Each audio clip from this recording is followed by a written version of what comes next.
You're not one of us anymore. That's the last thing my father said to me. Right after I signed the enlistment papers and right before he turned his back for good. I was 19, barefoot in the foyer, my duffel bag at my feet, and my mother was crying but didn't stop him. She never did. I wonder sometimes if you can betray people who never really saw you. Does blood mean loyalty, even when that blood hides things you can't unsee? Before I share the rest, let me ask you something. Have you ever been punished? Not for doing the wrong thing, but for doing the only right thing when everyone else stayed quiet? If you have, I'd love to know I'm not alone. Say hi in the comments. Maybe drop your city and local time.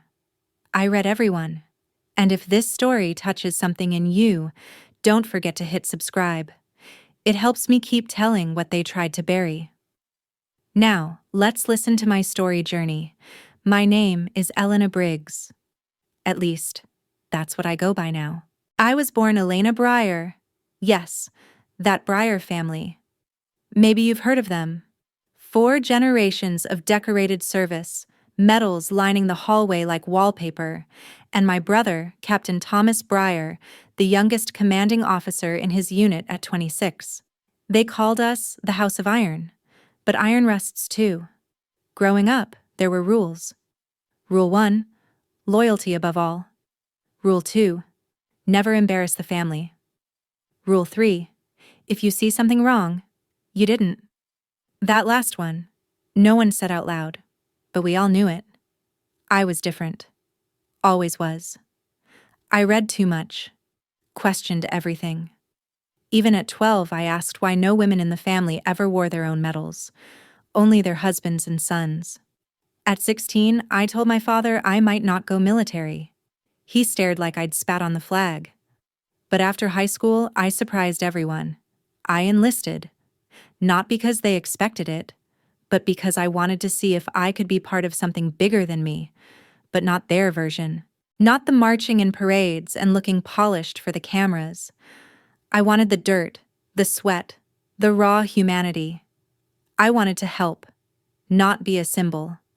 My father didn't come to my graduation from basic. My mother sent a card, unsigned. My brother didn't even bother that much. Still, I served. I trained hard. I kept my head down. I wasn't special, but I was steady. I earned my role in intelligence quietly, without needing to shout. And maybe I would have stayed invisible if I hadn't opened that one folder. It was in Kandahar. I'd been assigned to a joint operation reviewing intercepted transmissions, most of it just noise, coded chatter, irrelevant scraps. But then, a voice I recognized came through on a debrief from a captured rebel's laptop. Thomas, my brother. Calm, confident, giving an unauthorized command. Do it. No survivors, no cameras, clean. The file included coordinates, a location I knew was civilian marked. I double-checked, triple-checked, doubted myself. Sat up for hours. I wanted it to be fake. God, I begged for it to be fake. But it wasn't. The report said the village had been cleared of insurgents the week before. The only people left were aid workers and children. The next day, they were all gone. I filed an internal report, quietly, through encrypted channels. Anonymously, at first. But in a place like that, nothing stays hidden. 2 weeks later, my CO called me in. No warning, no explanation, just 3 words. You're reassigned, stateside. I never saw my base again. I never saw the folder again. I was flown home with nothing but my backpack. And the very next morning, I was handed a dishonorable discharge. The reason? Violation of chain of command, compromising unit morale. They didn't have to say my name in public. They just whispered it in the right offices. I was done. My family didn't wait for the dust to settle. Thomas sent me one message. Just one. You should have kept your mouth shut. My father posted a cryptic quote on his veteran blog. Some bloodlines carry weak veins. I didn't need to ask who he meant. And my mother? Nothing. Not a word. I was 20. No benefits, no honors, no home to return to. I'd traded silence for a truth no one wanted, and now I was paying the price. I try not to remember the sound of the door slamming behind me that day, but my bones do. It's not the noise I recall most. It's the silence afterward. The kind that hums in your ears and stretches into your gut like a slow, creeping illness. The silence of a family deciding you're dead without the mercy of a funeral. The military stripped my ID, my rank, my uniform. The Briers stripped me of my name. The headlines never mentioned me, of course. That's how this kind of truth dies. In paperwork, in rumors, in the spaces between official statements. They didn't need to come after me publicly. The quiet blacklisting did the job well enough. Every job application flagged, every appeal denied. My record was not suitable for re-enlistment, even in civilian defense roles. They made sure of it. I lived in my car for 2 months in Barstow, ate gas station crackers, brushed my teeth at a truck stop with cold water and a cracked mirror. At night, I'd press my forehead against the window and stare at the stars, too tired to cry, too numb to be angry. You know what stings? Not being hated, being erased, like you never existed. My brother kept rising. He was awarded a Silver Star 2 years after Kandahar. My father made sure the world saw it. I watched it on a diner TV, sipping a paper cup of lukewarm coffee. Thomas in uniform, shaking hands with generals. That same blank, calm face I remembered as a kid when he'd lie without blinking. "One of the finest men I've ever served with," the presenter said. I nearly laughed. Nearly. But all I could manage was to stare at the screen and whisper, "He sleeps at night." I tried to get interviews. Nonprofits, human rights groups. Nothing stuck. Some believed me. Most didn't want the trouble. One woman, a retired nurse, took me in for 3 weeks after hearing my story. Her name was Judith, and she smelled like lavender soap and cigarettes. She let me sleep on her sofa and never asked why I flinched at helicopters. "You got burned," she said one morning, handing me a chipped mug of tea. "But people forget. Burned wood still builds strong homes." I wanted to believe that. Eventually, I found small, underpaid work in crisis zones, not as a soldier, but as a logistics coordinator for humanitarian teams, places too dangerous or too poor to care about dishonorable discharges. Sudan, Lebanon, Yemen, then back again. Year after year. Dust in my teeth, sand in my scalp, sweat in my eyes. I kept my head down and did the job. And in those forgotten corners of the world, I rebuilt. Brick by unremarkable brick. I wasn't healing. Not really. Healing implies softness. I was just surviving. On instinct and discipline. The same way I'd been trained, just without the uniform.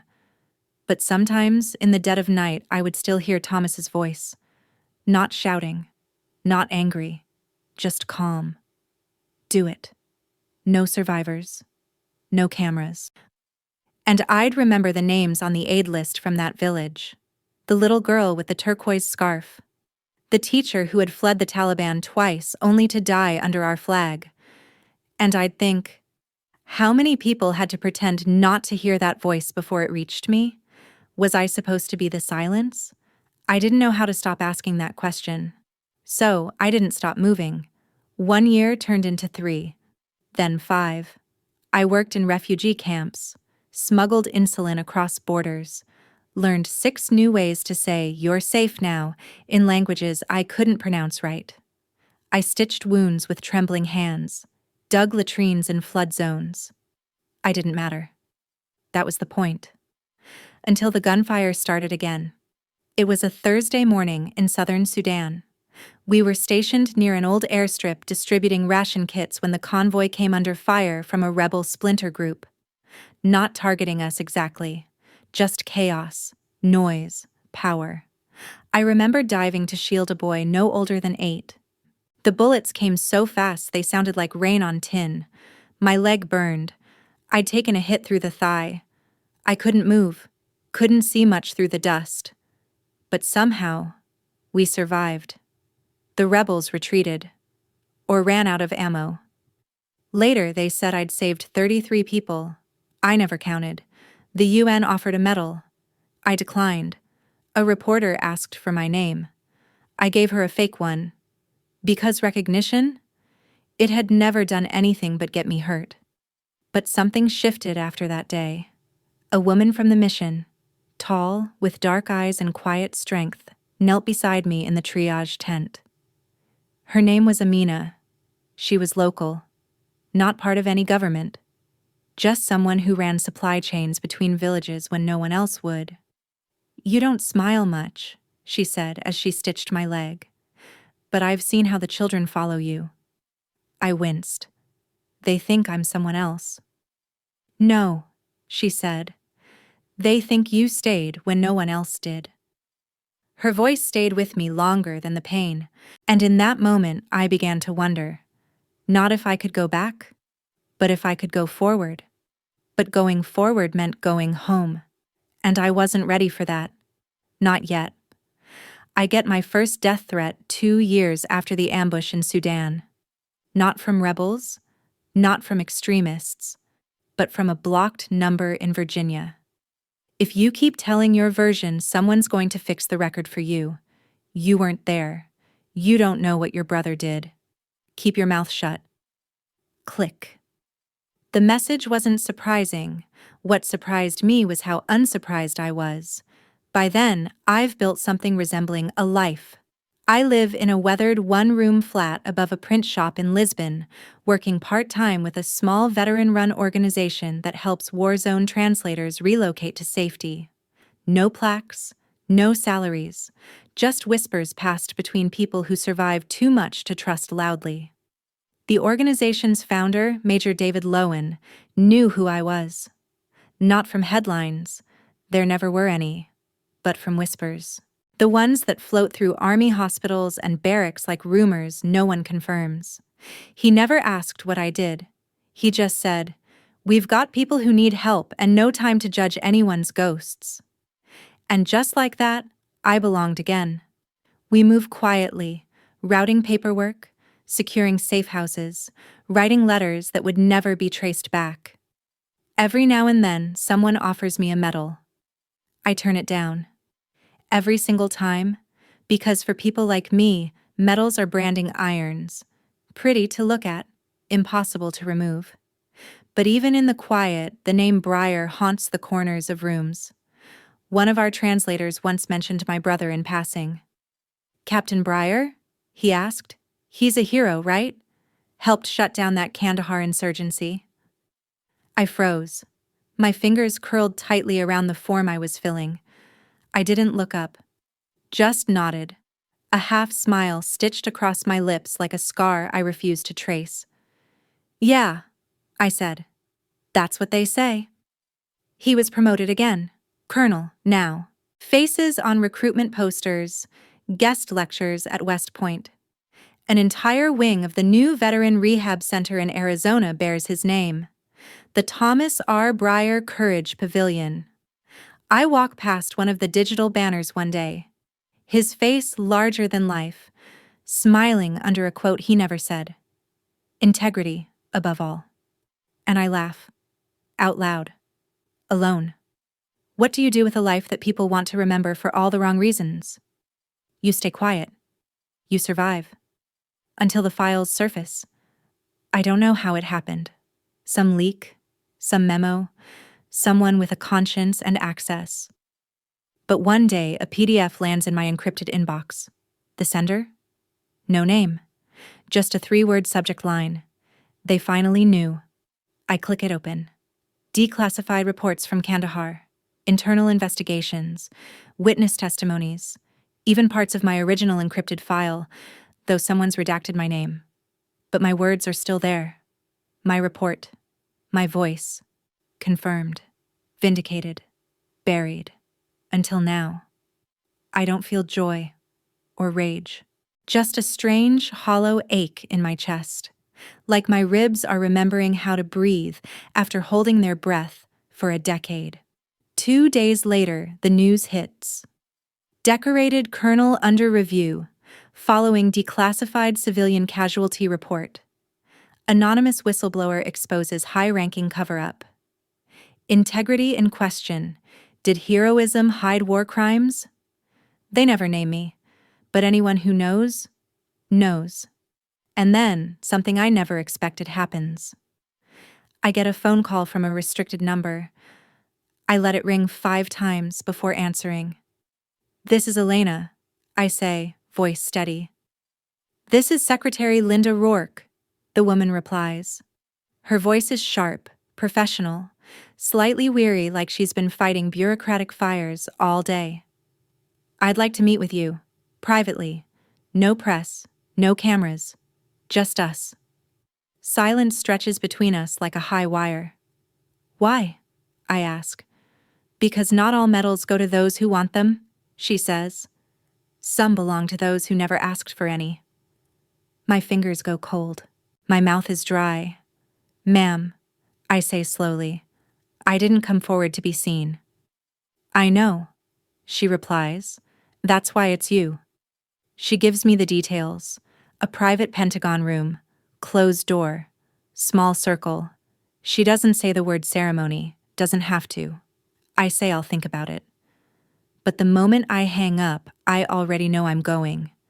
Not for the medal, not for the recognition, but because after everything, after losing my name, my blood, my voice, I want to stand in that room and remind myself that I didn't disappear. I chose silence. I carried it. And now, maybe, I get to own it. The Pentagon is quieter than I remember. I step through security alone. No entourage, no press badge. Just me in a navy blouse and pants I ironed twice out of sheer nerves. I wear no makeup. I tie my hair back in a low knot. I don't want to look like anyone else's version of me today. Just mine. They escort me through a side corridor, dimly lit, with walls lined by framed black and white photographs, frozen faces of men mostly, mid-salute or mid-war. I don't look too closely. Some things don't change. Secretary Rourke greets me with a firm nod and warm, tired eyes. She doesn't extend her hand. I like her already. "Elena," she says, motioning for me to follow. "This way." We enter a small room, nothing ornate, just a circle of 6 chairs, a podium tucked off to the side, a flag folded crisply in the corner. 1 camera, no flash. A single man I don't recognize stands near the back. Later I learn he's a Pentagon archivist, here to record not for the media, but for internal history. A kind of truth the world may never see, but that someone somewhere will know happened. "Thank you for coming," Rourke says once we sit. "You don't owe us anything. Let me be clear about that." I nod once. "There are people in this building who believe bravery means only what's listed on paper," she continues. "But I've read your file, the real one. I've read what you did, what you sacrificed. And I believe that what you chose, to stand alone in truth, is what honor actually looks like." She rises, opens a velvet box, and I know what's inside before I see it. The Defense Distinguished Service Cross, one of the highest military recognitions in the country. Usually reserved for those who perform acts of valor in combat zones under direct threat. This one, however, is being awarded for something else entirely. For exceptional integrity under circumstances that endangered life, career, and national image, she says, for bearing the burden of silence not out of shame, but out of discipline, for acting when others hid, for being a quiet shield for those who no longer had a voice. She doesn't pin it on me, she hands it to me. It's heavier than I expect. I don't cry. I don't smile. I just hold it and say, "Thank you. But I'm not the hero." "No," she says, "but someone needed to tell the truth. And you did. That's it. No applause. No speeches, no parade. Just me, in a silent room, holding a medal that means I'm not crazy, not a traitor, not invisible.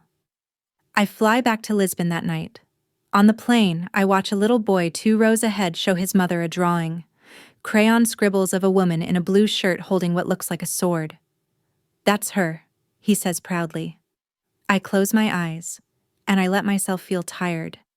When I get back to my flat, there's a letter slipped under my door. No return address. Just my name. My real name. Elena Briar. I don't open it right away. My hands tremble too much. Instead, I set it on the table beside the medal. The two things I never thought I'd hold again. Eventually, I do open it. Inside is a short note. "I saw you. I'm sorry. Mom." No signature. No details. Just that. And suddenly, it hurts more than I expected, because the apology doesn't fix anything, doesn't bring back the years, doesn't erase what she didn't do, but it's real. And that's more than I've had in 15 years. I don't write back. Not yet. But I don't throw it away either. For the first time in a long time, I sleep without waking up sweating. Not because I've been redeemed, but because I no longer need to be. I don't tell anyone about the medal. Not Amina. Not David. Not even the new intern we just hired who reminds me of myself at 19. Sharp eyes, eager hands, still full of belief that doing good guarantees safety. Instead, I put the medal in a small box, wrap it in linen, tuck it beneath the floorboard under my bed, not because I'm ashamed of it, but because some honors don't belong on display. They belong in the bones. I go back to work quietly, processing relocation papers for a family fleeing cartel violence in northern Mexico, coordinating safe passage logistics for an interpreter who had her name leaked to insurgents. The world doesn't pause when you're recognized. If anything, it spins faster. But one morning, Amina looks at me across the long wooden table we use as a desk and says, "Your shoulders are different." I blink. "What?" "You're standing like someone who stopped apologizing for breathing," she says. I smile, faintly. "Must be the new boots." She doesn't push, just nods, but I see the recognition in her eyes. A few weeks later, we're in Uganda. A rebel group has threatened a medical camp near the Congolese border. No one's sure if it's posturing or preparation. The UN pulls out. The Red Cross too. But the locals stay. They always do. So we do too. One night, after a supply drop gone wrong, I find myself crouched in a ravine with 3 aid workers, hiding behind overturned crates of saline and surgical gauze. Gunfire rattles not far off. I press my back against the earth. It's cool and damp. My fingers curl instinctively around the sat phone in my vest. The aid worker beside me, a young man no older than my nephew, if I still claimed family, whispers, "Are we going to die?" I don't say anything. Then I say, "Not today." And somehow, it's true. The threat passes. Reinforcements arrive. The rebels vanish as quickly as they appeared. We live. But something in me clicks differently after that. Because I wasn't afraid. Not really. Not of dying. And for once, not of being seen. Back in Lisbon, the morning after we return, I open my inbox to a flood of messages. Most are from contacts, but one has a Pentagon address, an invitation to speak. Not at a press conference, not for PR, but for a closed-door briefing on civilian integrity in field operations. They want my input on a new ethics overhaul in response to recent revelations.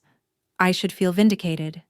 Instead, I feel cautious, because now they want the voice they silenced, the story they tried to erase. I sit with the email open for a long time, then I reply with a single sentence. "I'll speak, but only to those who actually listen." And they say yes. 2 weeks later, I'm back in DC. It's not the Capitol this time. It's a low-ceilinged briefing room full of brass and gray suits and folded hands. I wear the same navy blouse. No medal, no rank. They introduce me simply. Elena Briar, former intelligence specialist, civilian advocate. I stand, take a breath, and say, I didn't come here to condemn. I came here to remind you what silence costs. I talk about the names not printed in reports, the children whose futures we shattered to preserve a lie, the aid workers who keep moving even when no one protects them. I talk about what it means to carry a truth that no one wants. I don't raise my voice. I don't need to. When I finish, the room is quiet. One man at the back stands. He's older. 4 stars on his shoulder. He looks at me and says, "You never stopped serving, did you?" And I reply, "No, sir. I just stopped saluting the wrong people." I fly home that night. No headlines, no cameras, just the sense that somehow, without asking, I've begun to rewrite my legacy. And that, maybe, just maybe, I'm finally ready to see what it looks like in the daylight. The news doesn't hit like a lightning bolt. It moves slowly. At first, a trickle of commentary, then a flood. Colonel Brier resigns amid ongoing investigations. Family legacy under fire. The Brier name re-examined. The whistleblower they never named may have been right all along. I don't read the articles, not the full ones. Just the headlines. Enough to know the truth I carried for years is no longer mine alone. It's in the open now, free to be twisted, questioned, distorted, but no longer buried. One day, my comms director, yes, I finally let myself have a comms director, sends me a secure message. Subject, video clip. Thought you should see this. It's a panel discussion. Retired military officials. A woman with silver hair, General Kate Marshall, leans forward into the mic and says, "If Elena Briar had been believed a decade ago, we might have saved hundreds of lives." And there it is.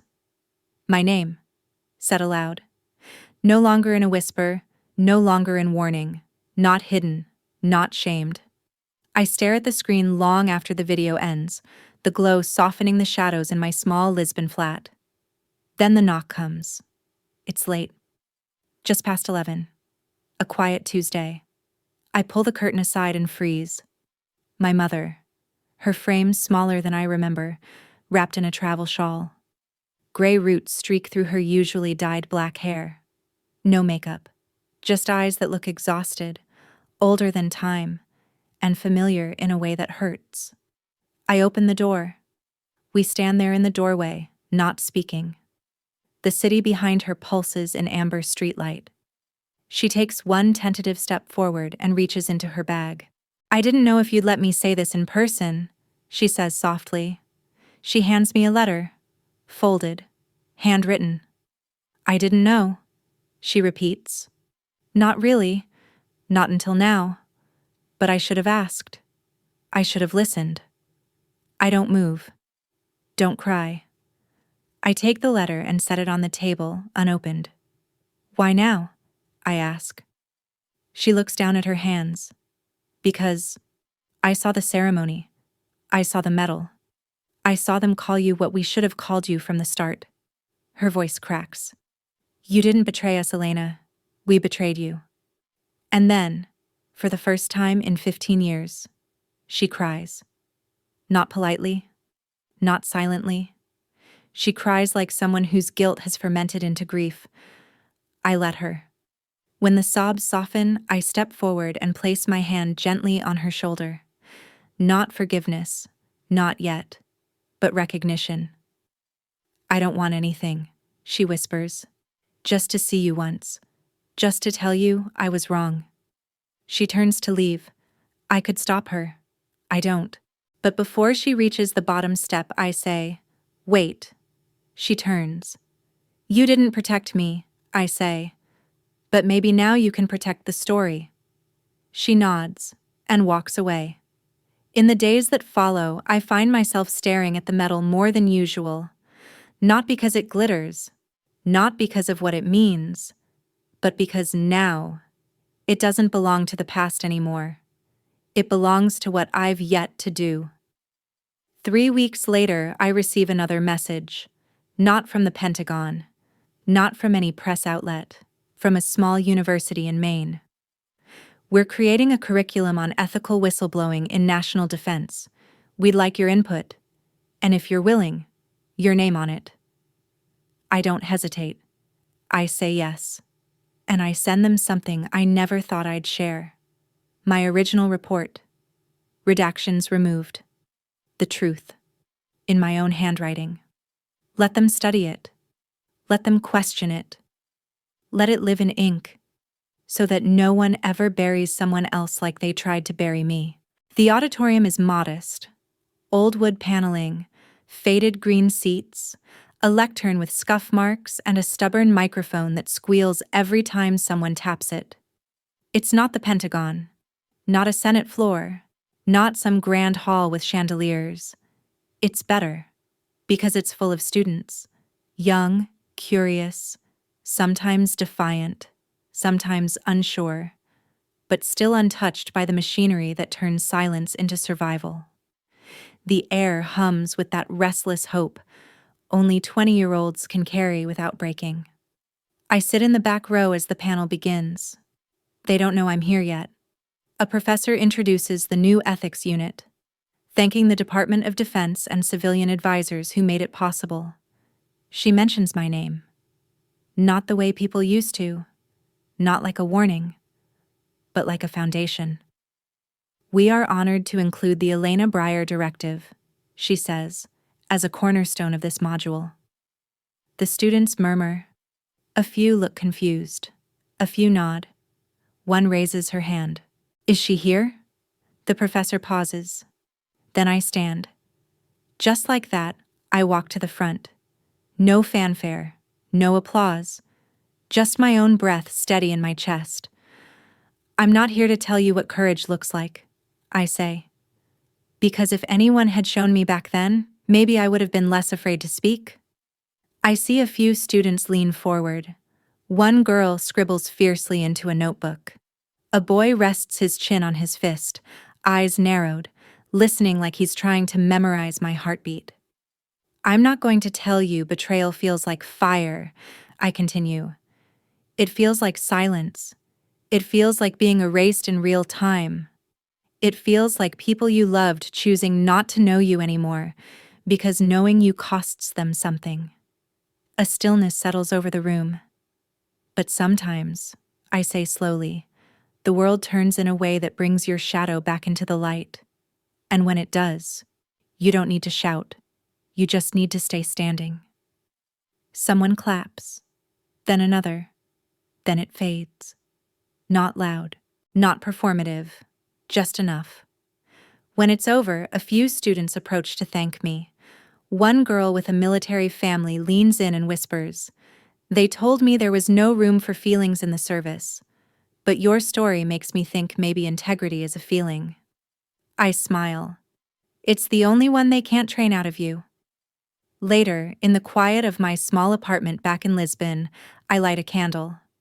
I still do that sometimes. Not for prayer, not for nostalgia, just ritual. One flame to remind me I'm still here. Still burning. I open my drawer and pull out the letter my mother left that night. I've never read it, but I do now. Elena, I don't have the right words. Maybe I never did. I only know that watching you from a distance was more painful than losing you completely. You were never a traitor. You were a mirror. And we couldn't face what we saw in you. I'm sorry. Love. Mom. I close the letter gently. I don't cry. I just sit with it. Because sometimes reconciliation doesn't mean reunion.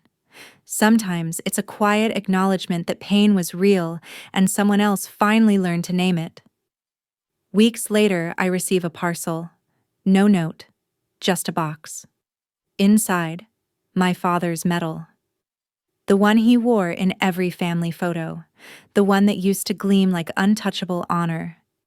It rests now in soft velvet, weighty, real. Taped to the underside is a small torn piece of paper. I never understood what service meant. You taught me. Dad. I don't call. I don't text. But I light another candle that night, and I leave both medals, his and mine, side by side on the windowsill. Not to compare, not to forgive, just to witness. Because now I understand. The real medal wasn't made of silver. It was the silence I carried, and the voice I finally chose to use. If this story found something buried in you, some truth you've carried alone, know this: you are not forgotten. You are not erased.